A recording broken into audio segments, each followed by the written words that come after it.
Women naturally look for the quick fix. There isn't one. There just isn't one. And I think what's really interesting is that, we can make perimenopause an absolute battleground. And this is where the negativity kicks in. It's like, even, I find that a lot of women that I talk to, I would love to educate them more about preparing for perimenopause, but they've already got the fear factor, because I do feel there's a pretty negative narrative out there on the whole. They are petrified of what is in store for them, where we know that, one woman in four don't even notice that they've had the menopause. Welcome to the Menopause Mindset Podcast, the place to get some answers and feel supported along this often a bumpy journey. Many people sail through menopause, but many people don't. And so my guests and I are here to motivate you and inspire you so that you can make menopause a happier transition for yourself and for your loved ones. I'm Sally Garozzo, an award-winning clinical hypnotherapist, a menopause educator, and I can't wait to share my passion about wellness and how we navigate these changes and transitions. So come on then, let's dive in. So my lovely guest today is Ceri Barnes. Ceri is a women's wellness, health and fitness specialist, teaching Pilates and fitness at her own studio. She also has many other strings to her bow, which I'm sure she's going to be talking to us about today. She presents at various retreats and events and delivers menopause training in the workplace. And I'm really excited to talk to her today about ways that we can keep ourselves well and healthy and positive during the menopause transition. So Ceri, welcome to the podcast today. How are you? I'm good. Thank you for having me. It's just something that I love to do, which is chit chat. And it's great. It's great to be invited on. Thank you so much. You're very welcome, lovely. So I'd love to learn a little bit more about you. What's your background and how did you get into women's wellness? Well, it's quite a long journey, really. I suppose it all started when I was about 7 years old, and I started to go to ballet classes at my grandma's suggestion, who'd been a ballet teacher before the war. By this time, she was a farmer in Wales. And we moved to England, and she suggested to my mum that she should send me to ballet classes. And my mum kind of said, "What? This tomboy?" Anyway, I was absolutely hooked straight away. And by the time I was 8 years old, I was going to be a dancing teacher like my grandma. So I ended up going to professional dance school at age 13 in London. Very, very privileged to have 6 years training at Arts Ed in London. But I always wanted to teach. So I was surrounded by people that, wanted to professionally dance. And I think even at that stage, I was very much about noticing people's behaviours and habits and all of those things, even down to what we had at lunch, So I started teaching dancing, and then I had my family and realised that being a dancing teacher was quite hard work with raising two little boys, and I worked in some great schools. And I got invited to teach some fitness classes. So we're now in about 1989. And I then got very hooked on teaching women. And even then in my 20s, I noticed these women that were going through different phases and changes. And I was always very tuned in with it. So even from that stage, I wanted to be more than a fitness teacher. I wanted to help people feel well, live well, without being obsessed. And so over the years, I studied more and I did my Pilates training, which incidentally I said I would never do because I was like a gym bunny, jumping around everywhere. And I couldn't, even though I was classically ballet trained, I wanted all this high energy stuff. But I also then realised the value of doing something more restorative. So I just always had this real want to make people feel good and feel happy and feel well. So over the years, it naturally led me to doing more studies and more qualifications, and to where I am now, having this lovely chance to help women to feel better. I'm really passionate about pelvic health. So I work with lots of women on their pelvic floor health, and I think that's a huge one. I think that's one of the most distressing things for women to cope with. And all things menopause, anything I can do to encourage women to feel more positive about what they can do to help themselves. And so across the board, I love it when a client says, "Thank you, I feel better." Simple as that. So that was my sort of journey, really. And it's been 43 years of teaching this year. So never giving up, never retiring, because it's what I get up for in the morning. Yeah, I hear you actually. I really hear you. I've been doing a lot of work on my own value system recently because I'm going to be teaching a big workshop pretty soon around that. So I've been sort of thinking about it a lot more and actually really reflecting on what my values are. And I hadn't really thought of it in terms of this, but I think what my core value is meaning. So, what drives all of my actions, my thoughts, my behaviors, my interactions, my relationships is meaning. If it's got a meaning behind it that's meaningful to me, then I will be driven by it, or it will excite me, and I will automatically be motivated to do it. I don't have to get myself motivated if it's got meaning. And probably like you, with this sort of desire to help, that gives my life meaning, right? And I can't ever imagine retiring like you. Yeah. 100%, because I don't ever see, I mean, I feel fortunate in having, the work that I do is such a pleasure. And people say to me all the time, "Oh, you're so lucky that you love your job." Well, I think we make our own luck for a start. But, it doesn't, when you've got it right, when it doesn't feel like a job.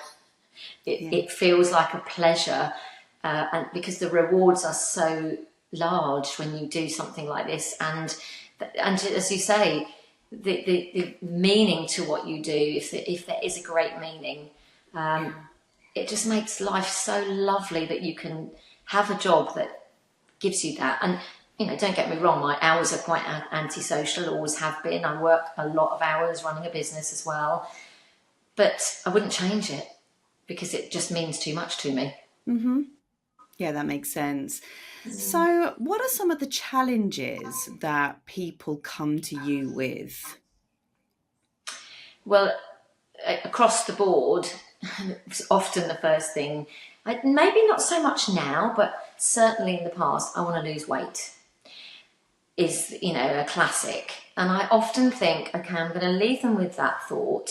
What about if we start working on your fitness and exercise? What about, because I'm very much a believer in we just take little baby steps, otherwise it's too overwhelming. What about while I'm training you, that I'm sort of educating you about a little bit better eating? What about we don't, carefully, we don't make the focus about losing weight, and then the byproduct of what we're doing is that they lose weight. So, and sometimes they think that that's what they want, but actually they want to feel better, they want to feel fitter. So, the standard, January thing, this year I'm going to get fit and lose weight, that's a classic quote, isn't it? So certainly we see, I see a lot of that, but as I've progressed with my work, I think that managing life as a midlife woman is massively challenging. And I think, if I'm honest, I think women now have and probably choose to be everything to everybody. And I do think we've seen quite a shift, because so many women are so much more career minded, and they're struggling because they're almost trying to do too much and to fit in everything, and maybe they're just not listening to what their body is telling them enough. Maybe it is time to just step back, but it's like, no, I have to carry on like I was in my 30s and 40s. I've got to still be that person. So I think I spend quite a lot of time encouraging women to think about that, and that we are meant to change, and that includes what we fit in our life. It is meant to be a different stage of life. So I think a lot of women struggle. We know a lot of women struggle more mentally, but I think there's so much pressure on women. Social media certainly doesn't help them. So I think generally, I see a lot of women, they just seem to be all over the place, and they just don't know where to start. And when you can give them a little bit of hope and a bit of positivity, which is, absolutely how I work, and try and take some of their negative thinking away, you start that ball rolling and you see it, and it's lovely. So I think, across the board, there's all sorts of things that people will say to you, but I do hear a lot, I'm struggling. They're struggling with elderly parents, children, keeping up appearances, keeping up their job, keeping up their exercise. And of course, I just saw some clients this morning, and one of them said to me, of course, I go to the bottom of the pile because I've got all this to cope with. I said, yes, but you're here. You're with me training this morning, so you're still making it a priority. So I just feel like where we are now, at this in life now, I think there's so much pressure on women, and I think a lot of women struggle and can't see the way out. Yeah, and often the way out is, how can I put this? It's not a quick fix. The way out's not a quick fix. The way out, I've been doing a lot of thinking about perimenopause, because I'm now very early, tentatively post-menopause, which feels really, really weird. So weird. I haven't processed it yet. First time I've actually mentioned it on the pod, but and I've been thinking about my whole menopausal journey and what it's been like, from 38, when I started getting palpitations and looked down and I had a little pot belly. I'm like, what? And, started feeling really anxious and couldn't do the things started to not be able to do the things I used to be able to do, and overwhelm started to kick in. And when I look at that 10 years later, 11 years later, it's like, what a journey. And it's happened with this mix between conscious and unconscious, this sort of consciously trying to sort it all out and problem solve. But actually the unconscious has been doing all of that automatically anyway. Like, I've been going through this big sort of internal shift, this big identity change, this big behavioural shift of doing things very differently, setting boundaries and, cocooning. And when I look back, it's almost like, I did a lot of work on myself. I've chosen to do a lot of things like exercise and creativity and conversation and all of that. But the real work has happened through those micro decisions, those micro choices. And just by living it out, right? Just by living out the shit and the roller coaster ride of peri, and having survived, I just feel that in and of itself has really created probably the biggest shift. And also having this idea that it's meant to be like this, like it's meant to be a bit tumultuous, so we can sort it out, so we can regroup and reevaluate. Because when we're fighting against what is, I think that creates like layer upon layer of extra resistance that we could really do without. Yeah, I absolutely agree. And as you said, quite rightly, women naturally look for the quick fix. There isn't one. There just isn't one. And I think what's really interesting is that, we can make perimenopause an absolute battleground. And this is where the negativity kicks in. It's like, even, I find that a lot of women that I talk to, I would love to educate them more about preparing for perimenopause, but they've already got the fear factor, because I do feel there's a pretty negative narrative out there on the whole. They are petrified of what is in store for them, where we know that, 1 woman in 4 don't even notice that they've had the menopause, and we know that 2 in 4 women have an okay time. And of course we acknowledge that there are women who have a really tough time, especially if they've had a premature or surgical menopause. Absolutely, we acknowledge that. And some women do struggle more. I do feel a lot of the struggles come from them expecting too much of themselves and trying to do too much, and their stress levels are so high, and that's the worst thing that we can have, when we go into perimenopause. But I think, exactly as you say, the program that I wrote, The Years of Change, it always used to be, I'm going through the change, but that word is absolutely nails it. Change. We change when we're a baby to become a toddler, to become a young child, to become a pubescent teenager. We change to be a young adult. We change again. Change is okay. But suddenly at menopause, it's not okay. It's not okay because, is it the aging thing? I don't want to get old. I don't want to look old. For me, that change is, it can be massively challenging, and we can have all sorts of, I don't like the word symptoms, but signals, because the body's signaling to us like, hey, listen up. Something needs to be altered here because this is why you feel like you do. And I think we do change, and if we can't acknowledge that change and go with it and listen, I always say listen in. Your body tells you everything you need to know if you listen. But if you make it that battleground and you think, no, I'm going to stay the same, then it's not going to come out well. For me, one of the pleasures of reaching 60 last year was like, hey, I'm 60. I don't know how many years post-menopause, 13 maybe. Like, it's pointless saying to somebody when they're struggling, hey, it's going to be great when you've gone through it. However, I do say that to some people, look forward, because I can almost guarantee you a time where you will get through this and you will have changed, and a lot of your life will have changed, but for the better in many ways. Being postmenopausal is not old. It's being grown up, wise, and people respect you. They, ask Ceri, she's 60, she knows.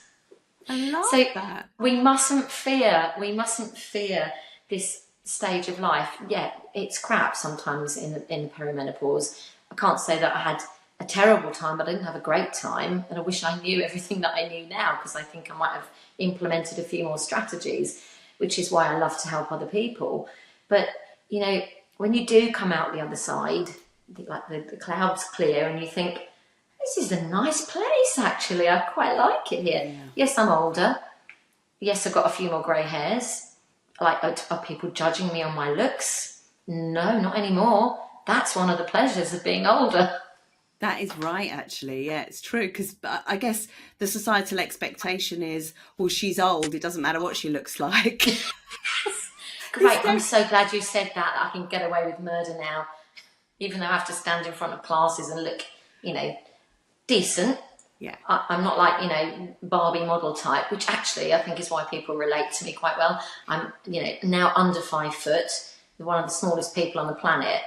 And, I think people actually like that I'm a real person. Reasonable, pretty good shape for my age, but I'm no glamour queen. And I think people relate to that really well, actually. Yeah, it's and I'll nice. joke about my height and everything. Like, I don't want to be that perfect person in the front of class. I want to be relatable. Yeah, for sure. And, if you are listening to this and you do like to look after your looks or present yourself in a certain way, we're not saying at all that any of that's wrong. We all like to have to dress up sometimes. I've got my makeup on right now and I'm quite enjoying it. And sometimes I do Facebook Lives without my makeup on, and that's fine too. So it's how you feel. It's, the deep message of menopause is you define yourself the way you want to define yourself, not by someone else's standards. I think that. Yeah, I think as you say, I think we do allow ourselves. Of course, we take pride in our appearance. I would never stand in front of a class having just scraped myself out of bed. We do take pride, but I think you get more comfortable with, oh God, I answered the front door and I've got no makeup on. I think when I was younger, I would have freaked out a little bit. Oh my God, I haven't got my lipstick on. Yeah. But it feels like a nice thing not to feel that pressure. Yeah, it really, really does. I'm into sliders and socks at the moment, and my leggings. And I just stick my leggings on, my big fluffy socks, my sliders, my dry robe. I'm the archetypal kind of, I don't know, what's the word I'm looking for? Like weird old lady when I'm walking around the block, or taking the bins out or whatever. It's like, and I kind of relish in that a little bit. Yeah, I've fallen into the title, because I love walking and I stomp along, and I go through the woods. Lately I've been called Dora the Explorer quite often. And I'm like, do I don't mind. That's fine. Yeah, I love that. Right, I've got totally off course here. So I want to talk about, would love to talk about Pilates. So Pilates is something that I have typically found extraordinarily boring. I've been to Pilates classes, I've been to reformer, and I have to go because I've got, hate saying this, but degenerative disc disease between L5 and Snap. S1. Yeah. Okay. Matching So back, yeah. yeah. So just to give you a bit of background, I did loads and loads of weightlifting January last year through to August, and I was really enjoying it. I was finding it, I was really finding like a very sort of solar plexusy part of me. I felt very empowered lifting these weights. And then all of a sudden, my head wasn't in the game at all. I remember I was mid thrust, when you put the bar across your hips and you thrust up. And I think I had about 80 kilos on this bar. And I just said to my trainer, my head's not in the game. I'm done. And I was literally done for about 2 months. I couldn't go back and see her. I went back tentatively. My back was in a mess and I had to stop. So I started seeing a physiotherapist who said my quadratus lumborum and the paraspinal muscle was so inflamed. It was huge. And she did some work on that part, and through her I've managed to get back into Pilates. Okay, so I do it at home now, and sometimes at the gym, and I do all those kind of or try to do those double leg lifts and all the kind of leggy things that you can really, really feel deep in your core. And I didn't realize that there was a difference between core work and Pilates. Okay, so there's me saying to my trainer, I need to do core work. And it was actually making my back worse. So when I discovered Pilates and these finer movements, my back has started to get a lot better, thankfully. But the reason I was resistant to it, and you'll find this quite funny, was because there's no instant manifestation outwardly, I don't think anyway, of Pilates. When after you've done a session, you don't have these inflated muscles that you do when you've been kind of lifting weight. You don't have that sense of being pumped like you do after strength training. And I think that's probably why I really rejected it for quite a long time, even though it's something that I really needed to do. So what I want to sort of talk to you about are the resistances to Pilates, why people don't want to do it, the benefits of Pilates, especially for backs. Now, obviously, you've got a bad back as well. So, yeah, over to you, lovely. Yes. So, oh my gosh, Pilates is such an interesting world. And I think when I trained to teach Pilates, which was about 26 years ago, after, resisting doing it because I thought, I like just shouting and screaming and jumping up and down and teaching people that stuff. Even with having a classical ballet background, I don't know what it was. I just thought, yeah, but that's all quiet stuff. However, I would say there's Pilates and there's Pilates. It's a bit like yoga. It's very diverse. So at my Pilates classes, and the people I teach Pilates to come back because I like to think that I make it very interesting. So I'm not a classical Pilates teacher, so I don't teach the repertoire per se. I suppose because I've got a dance background, I've basically played with Pilates, and that's what I do, so that I can introduce an interesting concept to my clients. Because I'll absolutely agree with you, Pilates can get really dull, and it depends how it's taught. I still like the fun element in my classes, so I like lots of chit chat, etc., but I like lots of education. So for me, I think the success to actually keeping people coming back is to make it interesting. So I introduce all sorts of, not for the sake of doing it, but lots of different little bits of equipment. In my cupboard in the studio, we've got something called the hogs, which are brilliant. They're for balance. I use little balance pods, I use resistance bands, I use small balls, and I just play with it. I might sequence it, and obviously for beginners that's not appropriate, but I develop all different little programs, Pilates Flow, and introduce different toys, as I would call them. So I do, and also a lot. Pilates is great, but I think the one thing about it, it can get very one-dimensional. My body says movement is what we need because that's functional, and I think it can get very much, we're on the floor, and whilst it's great to train on the floor, we don't live lying down. So I do loads of standing work, loads of balance work, which is obviously really precious, especially for the older generation. I do lots of weight bearing work. So when you, as you say, you don't feel pumped after a Pilates class, I could probably make you feel a little bit pumped after a Pilates class, should I teach you if it was appropriate in that way. So I think it's about making it interesting. The benefits of Pilates are great if it's being taught well and if it's being practiced well. So I would say, similar to you, I've got a lot of wear and tear in my back. I've also got a little spondylolisthesis, which is a little vertebral shift, etc. My physio sort of said, oh, you don't want to be doing full press-ups anymore and full planks, too much load on the spine. So I have to be careful on that. But what it made me think was, do you know what?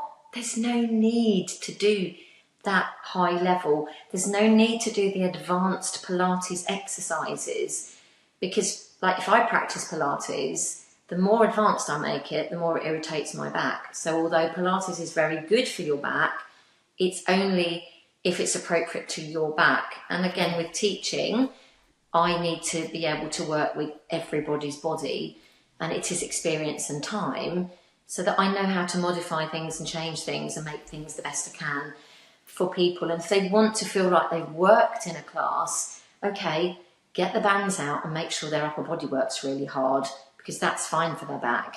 You know, give them squats, give them, I mean, I do sort of balance work, so we're on these little hogs that wobble. We do squat, we do balance, I make them do arabesque, I mean, make them do all crazy stuff. But they love it because it can feel like a bit of a workout style class, or it can feel very restorative.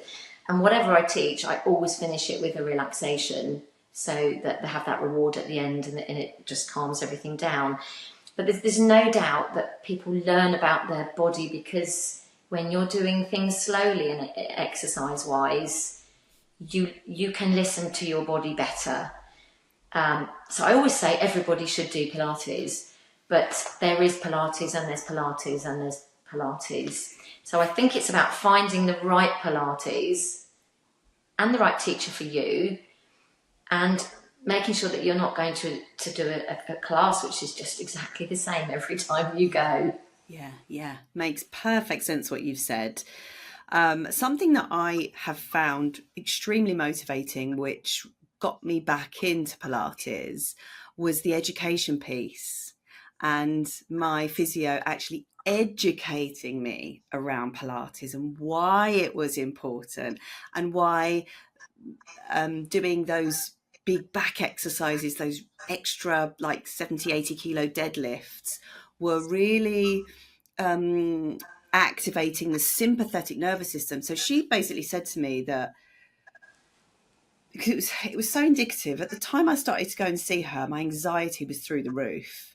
And she said to me, the muscles that are tight in you are the big muscles, and that's indicative that you are in the sympathetic state. You're in the sympathetic mode all of the time.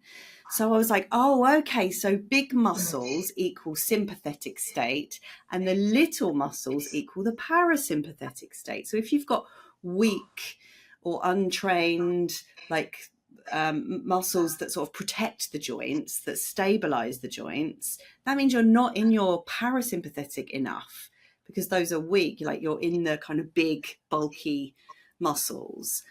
And that was a real light bulb moment for me. That really, really made me. I went and bought the Workout Witch, her program. Have you heard of her? No, actually, I haven't. So the Workout Witch, I can't remember her real name. might be Marie, I think. She is on Instagram. She's got like over 1 million followers, and she's got this course that you can purchase. It's all pre-recorded stuff, and it's very, very, very small movements, a bit like Feldenkrais, I suppose. And it helps you to move whilst moving down the spectrum into the parasympathetic to kind of get everything chilled. A little bit like some of the aspects of Pilates, I would imagine, when you're just doing very small movements. And it really got me thinking, like what you said earlier, there's actually no need to do long, heavy planks. There's no need to lift 80 kilogram deadlifts if you don't want to at this age. This episode is brought to you by my mini course, Create Phenomenal Self-Esteem. This course will help you to reclaim your inner confidence and turn your light all the way up so that you can have more success in every way.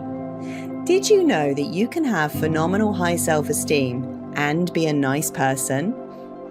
This mini course gives you maximum results and a roadmap to create phenomenal self-esteem with just the right amount of detail, the right amount of journal prompts, neurobiological technology, and one-to-one support to jumpstart your journey, and all for just the price of £47. This mini course is for you if you can be harsh, hurtful, and critical towards yourself. It's for you if you're crippled by a feeling that nothing changes. And it's for you if your relationships, work, health, and happiness are all taking a bit of a hit. Included in the course is my high self-esteem strategy, which is a 2-part, 6-step strategy delivered to you over 2 weeks. This is a conscious pathway that you can follow for the rest of your life to turn low self-esteem around. It's simple, effective, and enjoyable. It also includes a soaring self-esteem hypnosis recording, because without tapping into the power of the subconscious mind, change rarely occurs. And finally, it includes a one-to-one support session with me, because you're not a robot, frankly. You need nuanced support. Not many online courses give you access to one-to-one help, but I do because I understand the power of validation and accountability. So, what are you waiting for? Come and join me. Create phenomenal self-esteem today. Just visit saligarozzo.com/self-esteem. This episode is brought to you by my on-demand workshop called Redefine Your Values at Menopause and Live Life in Alignment with Them. If menopause has given you lemons, this workshop will help you make the tastiest lemonade ever. Maybe you're feeling unsure about what truly matters to you now at this point in your life. Maybe you're feeling indecisive about your next steps and need some oomph to help you make a decision. Or maybe there's something about where you're at in your life that feels a bit off, and you're wondering how on earth you got here. Whatever your reason, I've got your back in this workshop. In this workshop, we're going to peel back the layers, and you're going to understand yourself in a way you never thought possible, enabling you to make powerful decisions going forward. To grab a copy of the workshop that you can do either alone or with friends or with another person, just go to saligarozzo.com/redefine. And that link will also be in the show notes. No, I think, less is more a lot of the time. And actually, you could be doing a fairly basic Pilates exercise. So let's take, you're on all fours, you've got one leg extended back, you've got the opposite arm extended forward. And again, probably because of my background, I spend a lot of time saying, I want you to feel what I want you to have a feeling in this exercise. You're not just doing it. I need you to feel it. So just recently, I've just had a thing about, so extend the leg behind. Can you feel the inner thigh muscles working? Okay, so you're not going to move your leg. You're just going to pretend that you're moving legs slightly across. Now can you feel your inner thigh? Yeah, you can feel it now. Now extend that leg a bit more. Now reach the arm a little bit longer. You've now been here for 30 seconds and everybody in the class is going, wow. Yeah. I am activating my muscles like properly. I'm not just going there and coming back. So for me, is you have to feel every movement that you do to get the best out of it. So always my classic thing is, it ain't what you do, it's the way that you do it. and I think, I mean, I strength train, but personally, I tend to teach higher reps, lower weights, and that's how I train for me. I taught body pump back in the day, had about 4 injuries, kind of thought, great, but actually, you know, as we age, we've got so much more vulnerability in our tendons. We've got to think of our pelvic floor. Is it fit for purpose? I don't want to be having anyone squatting on, you know, barbell on their shoulders with a prolapse, because guess what's going to happen? So I do think, you know, we can make people really feel that they're working hard without, as you say, loading up those weights, loading the intensity. And, you know, back to what you said, apart from the muscle group thing, we've got to remember that intense exercise does elevate cortisol. And there's nothing wrong with that, but a lot of people exercise too late in the day, so they're wired in the evening because they've just done a really heavy workout. So that's something to consider also.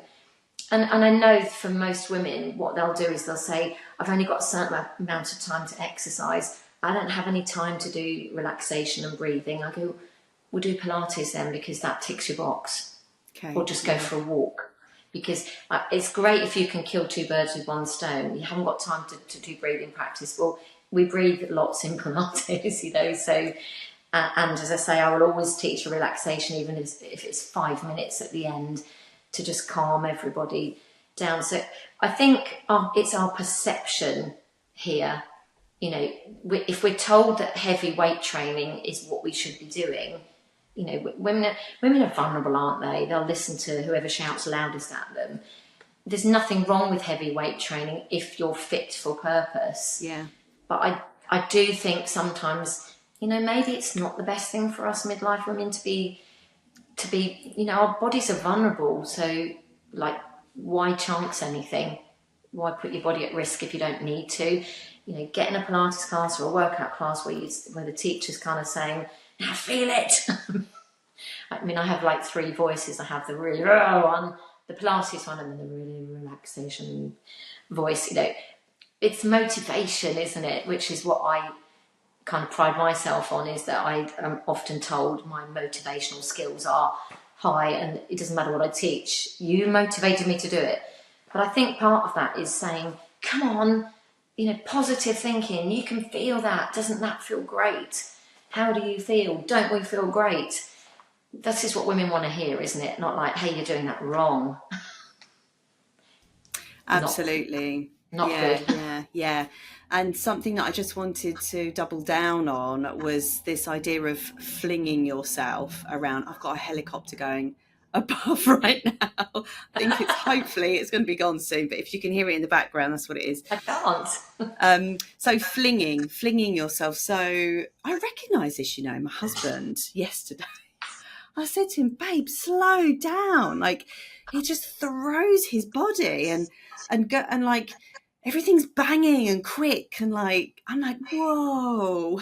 I suppose it shows like a difference in our perceptions of how, like, I've done a lot of work on untangling all of that over the last 3 months, and actually moving and slowing down and using my whole life as a mindfulness practice, actually. So whether I'm drinking tea or, you know, unloading the dishwasher or stacking the dishwasher or doing those kind of mundane tasks, I try and do them with mindfulness and pretend it's like a kind of workout class, you know, and I'm doing it really, I'm operating in my body. I'm not flinging, because when you fling, you break stuff. And he broke I'm moaning about my husband now, but he broke a really beautiful crystal goblet that I bought over Christmas because he was flinging. It's funny. It's so funny you say that, because in my strength training classes, I've got this thing. I say no flinging and no swinging, but I agree with you. It sounds like we're a bit similar. I used to do everything at 100 miles an hour. I'd be the one that people go, oh yeah, I saw you like walking through the town yesterday. Well, you weren't walking, you were running, because I just used to run everywhere. No, I did used to run, but obviously with my back issues, I stopped running. And I suddenly thought one day, why do you do everything at like 400 miles an hour? And my husband says to me, like, slow down, you don't need to run there. You're so right. I think I don't know whether we're just trying to fit loads in a day, because when you're busy people, you feel like you never have enough time. But it's like, as you say, slow down, take your time, because otherwise, if you're flinging and swinging and pinging around all over the place, your stress hormones are elevated, and you're like, what the hell's wrong with me? Well, there you go. It's like your cortisol is up there. And you can see that in people, can't you? You can tell someone who's a bit of a high cortisol person, because they're flinging and pinging and swinging everywhere. And having a lot of accidents as well, like things are going wrong. They're getting gravy medals down there, nice new jumpers. And I mean, I know we all, like, accidents happen, right? I'm not saying you're clumsy just because, or you're doing that because you get a gravy medal, but I think, there's little telling signs that someone is in that activated state and not able to, deactivate quickly and easily. And I think exercises like Pilates and yoga do help to train that in. They help to train that mindset, that switching into that parasympathetic state. Yeah, and the breathing, we know that breathing practices are so powerful, but also because of the way we want the core to activate in Pilates, and we want the pelvic floor to be doing its thing in the right way. We know that all of these muscles are driven by breathing and respiration and movement. So I often say to people when I'm teaching, you don't need to tell your core what to do. It will respond to the movement that you make, because that's how our core works. So if we lean forwards, bend over to pick something up, our core has to activate, otherwise we fall over. And so I think we can overteach the core, actually, or over cue it. So I often say, look, if you're on 2 hands and 2 knees and you pick up a hand and an opposite knee, what happens in your middle? Oh yeah, it just does its thing. So I think possibly what we need to do is let our body lead us a little bit as well, and listen to the body and the way it responds to not just exercise, but listen out again to that thing. If I'm running around everywhere and more haste, less speed, and I'm breaking things, well, like tune in. Maybe it's time to slow down a bit.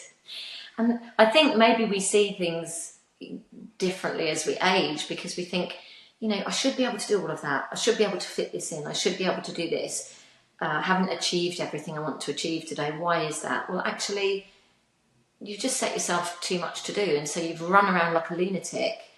And I always was quite fascinated in the past where I'd have a client who'd say, I'm really stressed. And I'm thinking, like, yeah, but she doesn't even have a job. So why is she stressed? So she'd put in, I'm having my nails done at 10 and I'm rushing for a lunch appointment, and then I'm rushing to the hairdressers, and then I'm rushing to meet a friend.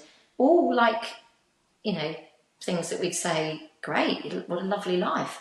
She's packed too much in. She's running around. She's flinging and swinging and pinging.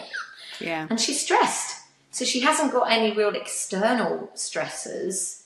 She's just fitting too much in her life. So maybe we calm down a bit as we get older and think, okay, one thing at a time here. Yeah. Can't fit it all in. But yeah, I think that's true. Yeah, more haste, less speed as well. Yeah. I think we can also get addicted to stress, can't we? And I think that's often why we pack out our diaries, because there's that sense of like, well, if I'm not doing one thing after another, I'm going to be bored. And I think we try and avoid boredom, don't we, by packing our diaries out, avoid stillness. But I think if we can get used to stillness, get used to being with our own company, and maybe look at where that comes from, what narrative is informing that inability to be with yourself, especially if there are certain feelings within that you don't want to face. That can be quite That's really true. Very true, Sally. We're not used to stillness and just being with ourselves.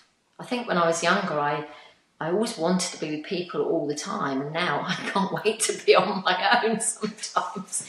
So I'll be like, my husband will say, do you want to come for a walk with me and the dogs? I'm like, one of our dogs doesn't really walk now, she's elderly. And I'm going, no, I'm fine, thank you. And I'm wandering around the woods on my own because it is total therapy. And I need that space. I'm with people a lot, so that's to be fair. But I think teaching people to nurture themselves with giving themselves that space and time to just think, am I breathing properly? Are my shoulders tense? Is my throat tight? And, jaw clenching and all of that stuff. We don't check in with ourselves very often. And I don't know why we see that it's almost like people perceive if I just sit quietly for a minute, I'm being lazy, which you're not. You're giving your body time to just have a little reset, so that the rest of your day is probably going to be more productive as a result. But it's this treadmill, isn't it? This hamster wheel. Can't get off, can't get off, can't get off. Yeah. But if we don't get off sometimes, it's really going to exacerbate any symptoms that come along with being highly stressed. Yes. It's fascinating. It is fascinating. It's this pressure, and I just believe that this pressure is worse now than ever it's been. And maybe people recognise the feeling of stress more since the pandemic, because even if you didn't think you were stressed, you probably were. It was pretty tough. But it's almost like we recognise that feeling. I own that now. That's part of my life. It doesn't have to be. We're all going to have stress sometimes, obviously, but have we got comfortable with feeling that level of stress? I don't know. Yeah, we do get used to it. We get acclimatized to the sensation of stress in the body, and it's very odd when it's not there. It can actually, in a weird way, ring alarm bells. I mean, I'm kind of going into the therapy side of things now, but there are, especially people who have experienced a lot of trauma in their lives, who have been on high alert their whole life, when they're finally in a safe relationship, they can panic. It's like, and they try and sabotage it very unconsciously, obviously, and totally me in the early stages of my relationship. I was like, I'm not used to this stability. I was always in and out of highly dramatic situations. And then when my husband came along, I was like, what is this stabling force? I don't recognize it. So I was constantly trying to poke the bear, and really mess things up. But yeah, I mean, that's a whole other subject, really, that definitely informs our menopause symptom severity. What I wanted to speak to you a little bit about now, Ceri, was backs. Why do backs go wrong in midlife? I mean, is there something about womanhood? Is there something about the shape of our spines? Is there something about emotions? Is there something around carrying the mental load, or just not using our bodies properly? What have you seen in your explorations around backs? I think people that have got, maybe mild back issues or muscular issues, much of this is driven from lifestyle, and much of that is driven from sitting down all of the time, because our bodies aren't designed to sit down all of the time. So that doesn't help. So I think that then causes us an issue in that the muscles that support the back and the glutes, the bottom muscles, become like a pair of cushions. There's no activity in them. The back muscles get really weak. We've got no strength in our core. And this across the board then goes into pelvic floor issues. It's lack of movement. So sitting down, lack of movement, lack of strength in the body itself can be a really big issue in terms of niggles, not necessarily real mechanical problems. Our hip flexors can get really tight, hamstrings can be tight. Obviously the whole body's connected, and it just has a bit of a snowball effect, really, that the longer we sit down, the weaker we make our muscles, the less active we are, the less lubricant in the joints. When we get up in the morning and we're stiff, or we get out of a chair, we just need the synovial fluid to wash around the joints to kind of get them moving, and we have less synovial fluid as we get older. So we're going to experience stiffness unless we move lots. So I think lack of movement, sitting down too much, weakness in muscles is the sort of first stage where I see people, my back's not good. And then we've got the body in that condition, potentially, and we're trying to do things that the body's not fit for. So we go and move a piece of furniture, and people will often say, oh, my back just went. And I'll often say, your back just won't just go. It's like a build up, and it will be the straw that breaks the camel's back. Something is normally brewing, and you've just done something and it was way too much for what your body could cope with. So they've done something because their body isn't fit for purpose. That could be going to the gym and suddenly deciding they're going to deadlift some ridiculous weights. So these issues are all really, really common. I'd say the large percentage of people with niggly backs just have those kind of issues going on. Then you've got lots of things to consider, genetic issues and how you're actually made. So like for me, I've got quite a level of hypermobility. And because of that, I am more prone to have disc issues, because there isn't the stability there that there would be if you weren't hypermobile. So I will see people that are hypermobile having disc issues and vertebral shift issues and things like that. Not just people that are hypermobile, but I think we could probably look back, and think, what's our body type? What's our makeup? Age, obviously, is a factor, because sadly we don't work so well as we get older, always. And I think poor posture is a really big driver. Again, that's sitting. Is not going to help that at all. And I think those are where a lot of the problems really stem from. Some people are just really unlucky and they will have disc issues. They'll just come out of nowhere. If you scanned the average midlife woman's back, there'd be all manner of stuff going on which we don't know about. It's just whether we're symptomatic or not. And I think the thing is, people don't do anything about their bodies until something crops up, when they do need to do something about it. So I think it's lack of planning for aging, and actually, preventative measures for our back is what we all need to do. When you think of the spine, it's, unless you're like me, really short, it's quite a long thing. And, all of our limbs hang off our spine, and everything hangs off our spine. And so if our spine isn't stable and the muscles are not stable in our core, centre, back, we're going to be more vulnerable. So we probably put ourselves in a vulnerable state. We might suddenly decide to do, get the old-fashioned lawnmower out. We haven't done that for years. That's a great one. Pick up a plant pot. Gardening, they're not injuries, but I was gardening, my back's gone. So I think it's about listening to your body and actually thinking, what is my body fit to do and what's it not fit to do?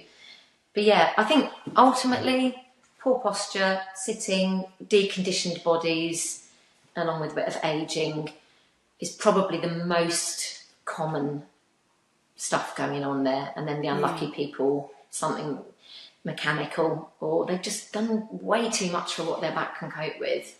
Yeah, absolutely. I think definitely for me, what caused my issues, mine actually started in my 20s. I was a beauty therapist doing massage. Oh, and I think there was quite a deep load on that. I think there's some emotional stuff going on as well, which we won't talk about today, but especially in that kind of pelvic bowl, the lower back, the sacral chakra, which is our sexuality. If there's any kind of issues around being a woman or something, any kind of boundary violation in that area, so much can go wrong with that sacral stuff. But sitting, I know definitely, especially, so I've now got a standing desk. I'm standing at the moment, and it's been an absolute godsend for me. It's a fantastic go idea. up and down at my heart's content, shift around, move around, keep moving. And I always say, you have to move more as you get older.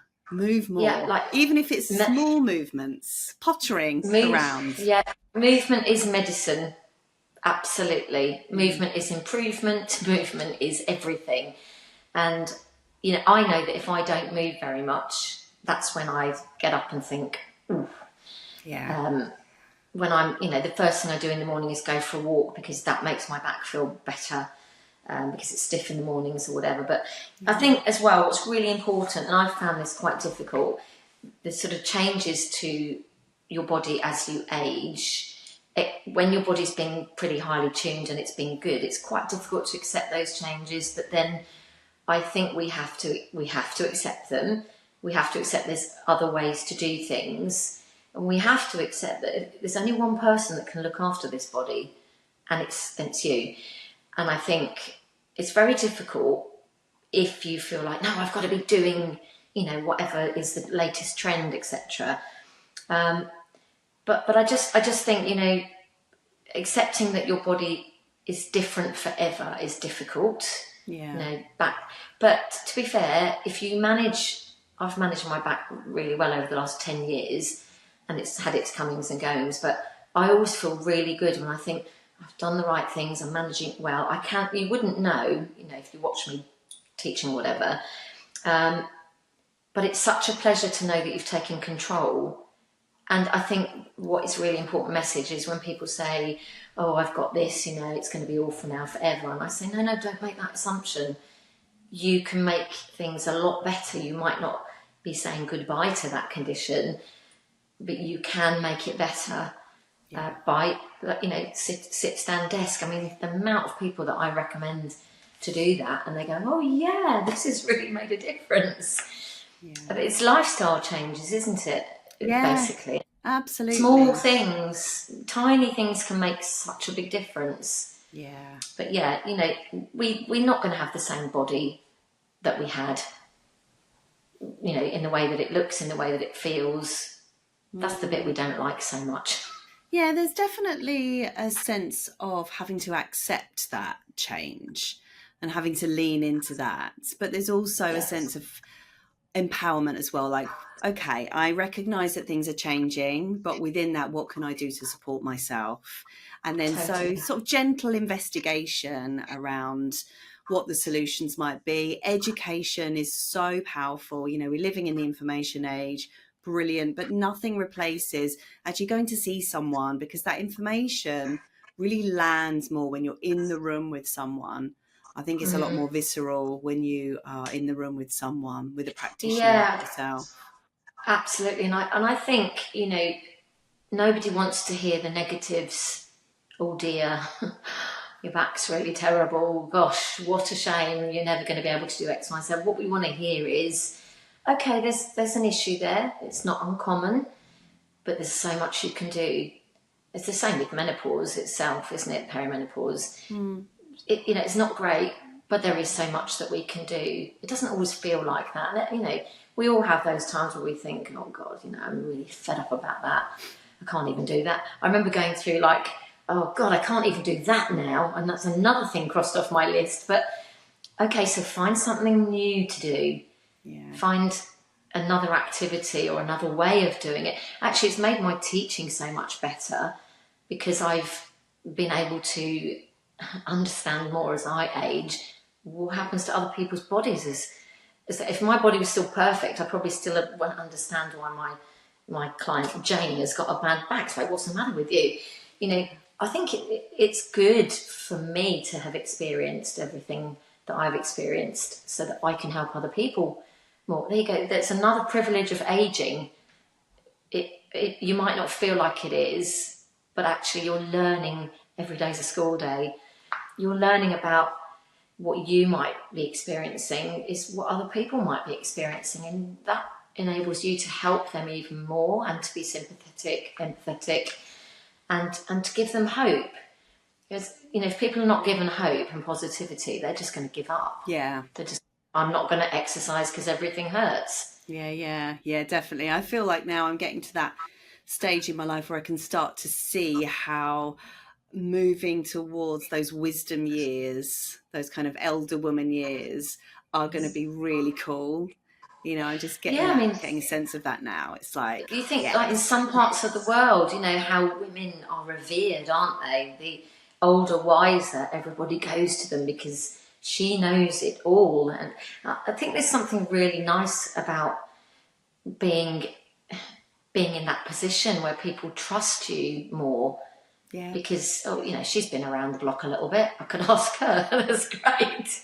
That's exactly how I feel.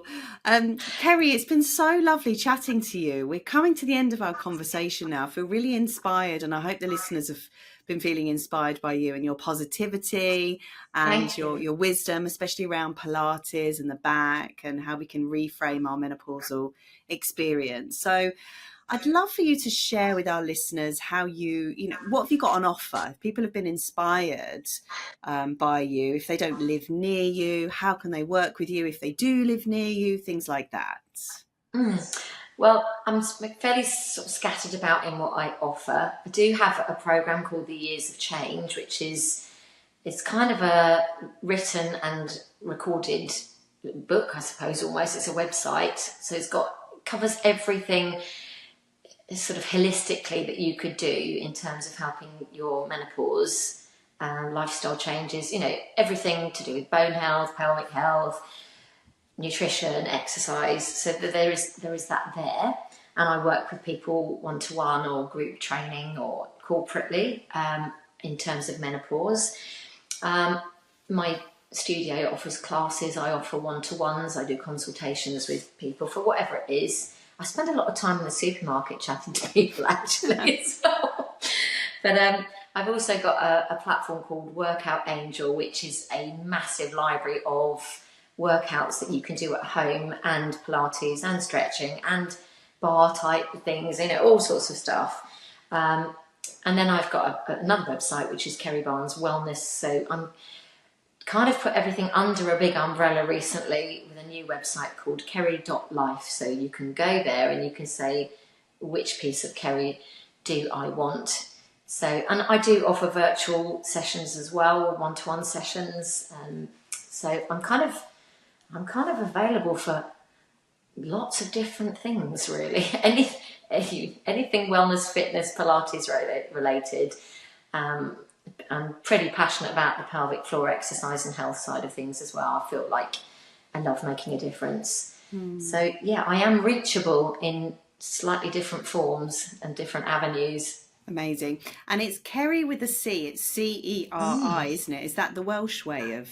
It is a Welsh way. And when my parents were alive, they would constantly remind me that, that's short for Ceridwen, don't you?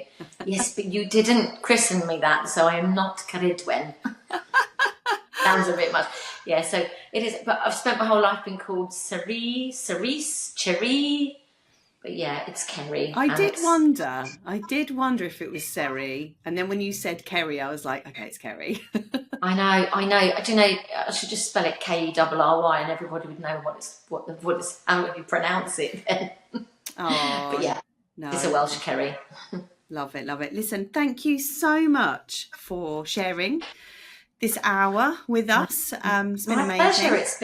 It's been really lovely. It's sometimes the conversation just leads you off where you least expect it, and that's how it should be. It's great. Yeah, very natural. So thank you for having me. Oh, you're very welcome, lovely. See you later. Thank you, Sally. So I'd love to know what your biggest takeaways were.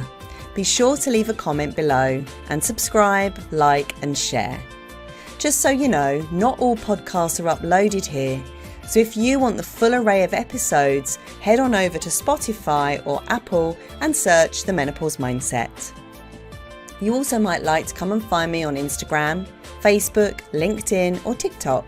Just search at Sally Garozzo Mind Mentor.